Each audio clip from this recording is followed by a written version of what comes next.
बिस्मिल्लाहिर्रहमानिर्रहीम।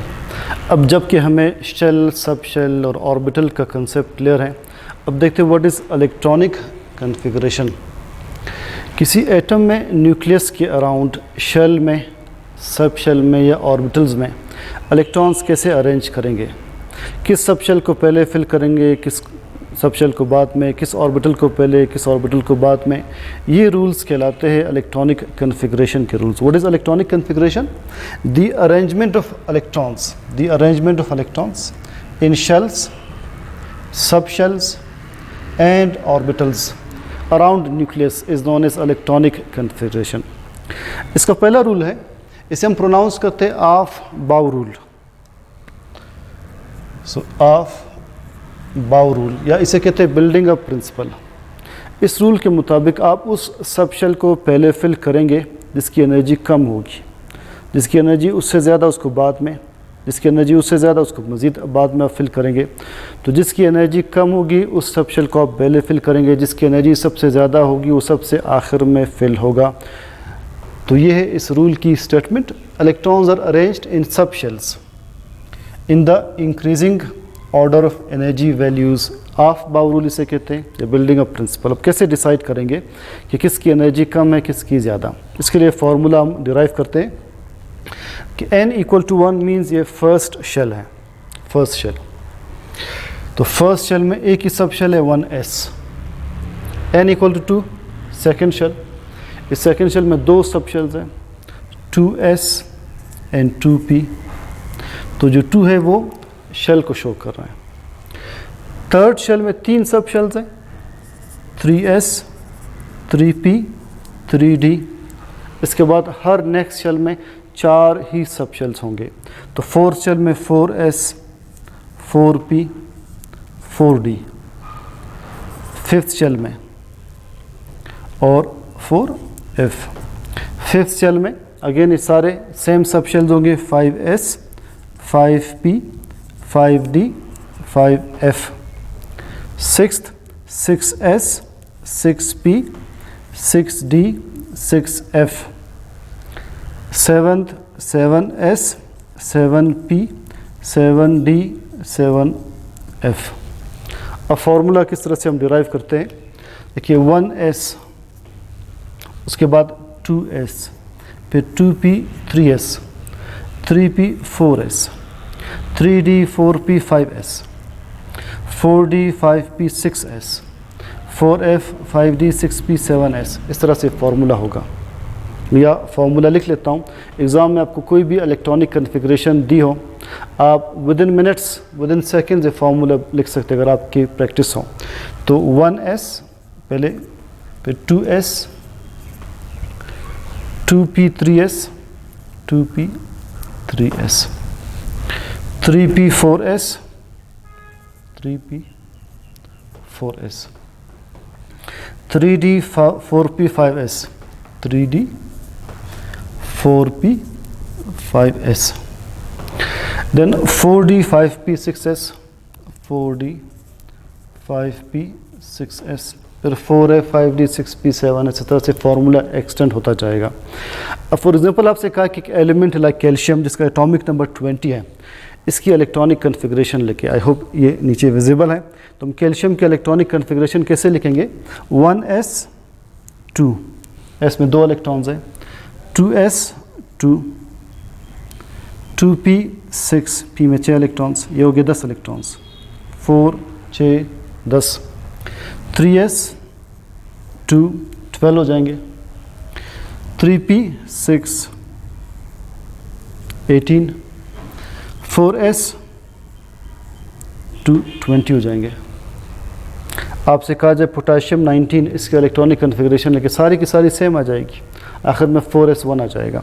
तो 1s2, 2s2, 2p6, 3s2, 3p6, 4s1। आप किसी भी एलिमेंट की चाहे 50 से ज़्यादा हो एटॉमिक नंबर हो, 100 हो, कम ज़्यादा, आपने फार्मूला लिखना है, इलेक्ट्रॉनिक कॉन्फ़िगरेशन लिख सकते हैं। मज़ीद इस प्रिंसिपल को एक्सप्लेन करने के लिए, चीज़ों को मज़ीद क्लियर करने के लिए एक और रूल है, इसे कहते हैं n+l रूल। इसे कहते हैं Wiswesser's rule. It is Wiswesser's rule, Wiswesser rule. ये वाइस विजर रूल ये कहता है कि अगर आपने दो सबशेल का डिसाइड करना है, लाइक 4s एंड 3d, किसको पहले फिल किया जाए किसको बाद में, तो आपने n+l वैल्यू कैलकुलेट करनी होगी। आपने n+l वैल्यू कैलकुलेट करनी होगी, जो भी हम देखते हैं किस तरह कैलकुलेट करते हैं। जिसकी n+l वैल्यू कम होगी वही पहले फिल करेंगे। हम कंपेयर करते हैं 4s और 3d की n+l वैल्यूज़। तो 4s के लिए n+l, 3d के लिए n+l। 4s n इज़ 4, ये हमेशा n होगा जो पहले लिखा होगा। s के लिए l की वैल्यू 0, आंसर 4 आ जाएगा। 3d की n+l वैल्यू ये n होगा हमेशा 3। d के लिए l क्या है, 2 के इक्वल है 2, आंसर इज़ 5। किसकी n+l वैल्यू कम आ रही है, आई होप ये फॉन्ट विजिबल है, ये वैल्यू कम है तो हमने 4s को पहले फिल करना है, 3d को बाद में। हालांकि 4s फोर्थ शेल में है, 3d थर्ड शेल में है, फिर भी हम 4s को पहले फिल कर रहे हैं। इसका एक लॉजिकल आंसर भी मैं आपको दूंगा एट द एंड। तो 4s की n+l वैल्यू कम है, इसीलिए आप इसको पहले फिल करेंगे। तो रूल क्या है, electrons are first placed in a subshell with lower n+l value.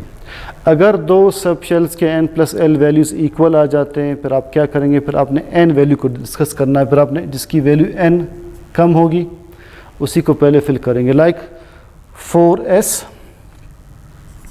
और 3p, इनकी n+l वैल्यूज़ का आंसर हमेशा ऑलमोस्ट सेम आएगा। Let's see 4s and 3p, क्योंकि मैं n+l वैल्यूज़ कैलकुलेट करता हूँ। n+l 4n है, s के लिए l 0, तो आंसर 4 आ जाएगा। 3p n+l वैल्यू ये होगा n 3, p के लिए l 1 के इक्वल 1, आंसर 4। दोनों की n+l वैल्यूज़ क्या है, इक्वल 4 4। आप किसको पहले फिल करेंगे, आप देख लें किसकी n वैल्यू कम है, इसको पहले फिल करेंगे। n वैल्यू जो कम है वो इसकी है 3p, तो आप पहले 3p को फिल करेंगे फिर 4s। आप फार्मूले में देख लें 3p 4s से पहले हैं, 3p 4s से पहले हैं, और 4s 3d से पहले होगा, 4s 3d से पहले हैं।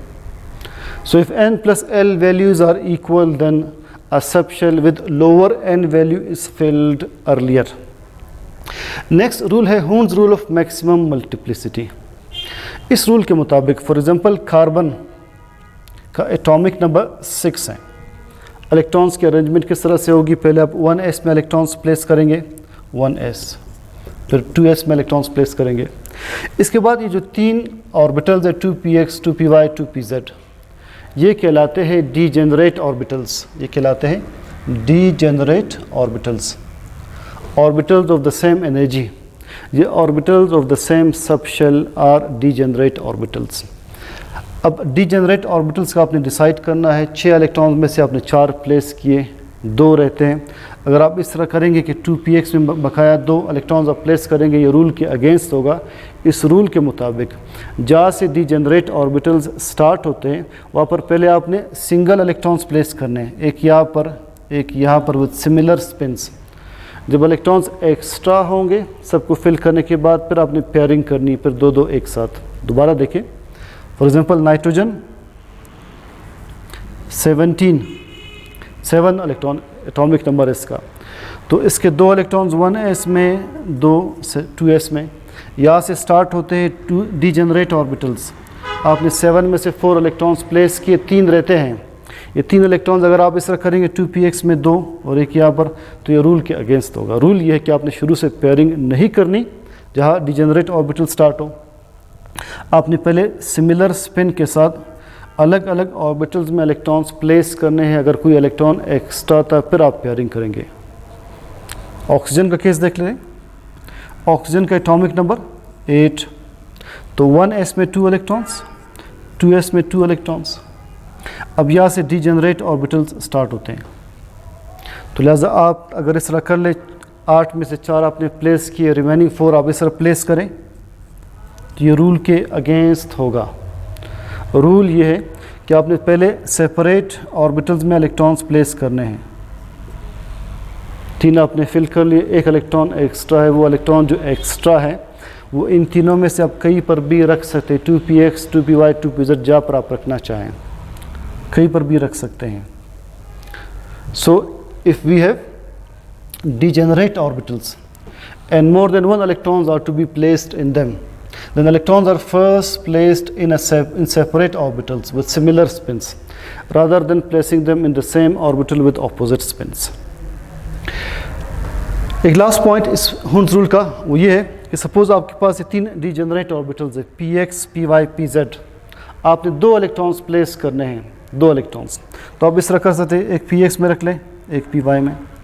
ऐसा भी कर सकते हैं कि एक py में रख लें, एक pz में। ऐसा भी कर सकते हैं कि एक px में रख लें, एक pz में।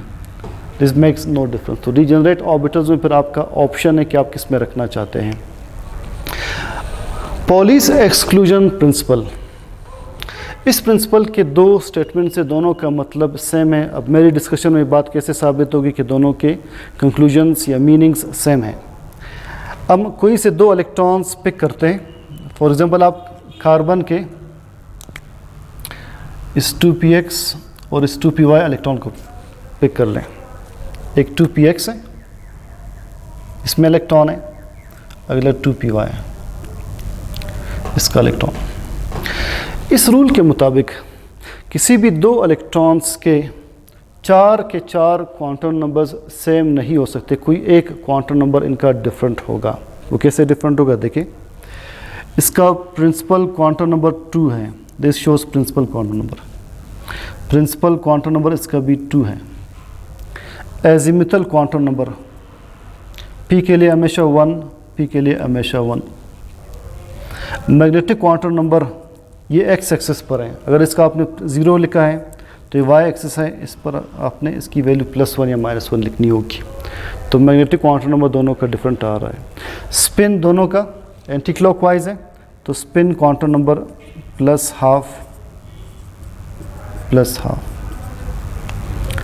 तो देखिए यहाँ पर डिफरेंस आ रहा है, 4 के 4 क्वांटम नंबर्स कभी सेम नहीं हो सकते। अगर आप इन दोनों का डिसाइड करेंगे तो इनमें कौन सा क्वांटम नंबर डिफरेंट होगा?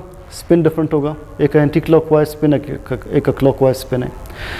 कब 4 के 4 क्वांटम नंबर्स सेम आ सकते हैं? कब सेम आ सकते हैं? ये उस वक्त सेम आ सकते होते हैं अगर एक ऑर्बिटल में 2 इलेक्ट्रॉन्स मौजूद हों और उनके स्पिन्स भी सेम हों। अगर 2 इलेक्ट्रॉन्स के स्पिन्स सेम होते हैं एक ही ऑर्बिटल में, फिर ये पॉसिबिलिटी थी कि उनके 4 के 4 क्वांटम नंबर सेम आते, मगर चूंकि कभी नहीं होता कि स्पिन सेम हो, इसलिए 4 के 4 क्वांटम नंबर्स कभी सेम नहीं हो सकते। लिहाजा दोनों स्टेटमेंट सेम है। एक स्टेटमेंट ये है, no 2 electrons in an atom can have the same set of 4 quantum numbers. 4 के 4 क्वांटम नंबर सेम नहीं हो सकते, जिसका मतलब ये है कि an orbital contains 2 electrons with opposite spins. एक ऑर्बिटल में जो 2 इलेक्ट्रॉन्स हैं वो हमेशा ऑपोजिट स्पिन्स के होंगे। तो इन दोनों स्टेटमेंट्स का मतलब बिल्कुल सेम है, इसलिए कि अगर इलेक्ट्रॉन्स का स्पिन सेम होता क्वांटम नंबर्स में कोई डिफरेंस नहीं होता, मगर कभी भी क्वांटम नंबर्स 4 के 4 सेम नहीं हो सकते।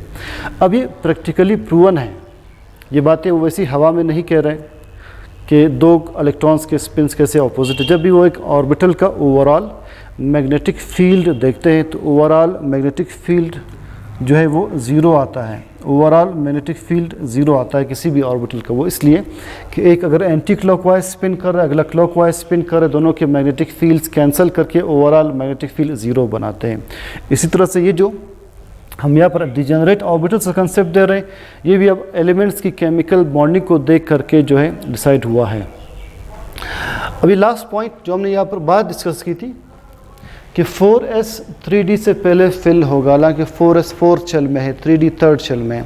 इसका लॉजिकल आंसर क्या है? एक तो हमने कहा मैथमेटिकल आंसर n+l वैल्यू से कैलकुलेट किया। अब लॉजिकल आंसर देखें, देखिए ये 1st shell, 2nd shell, 3rd shell, 4th shell. 4s 4th shell में है, इसमें 2 ही इलेक्ट्रॉन्स हैं and those electrons are attracted towards nucleus, ये है 4s।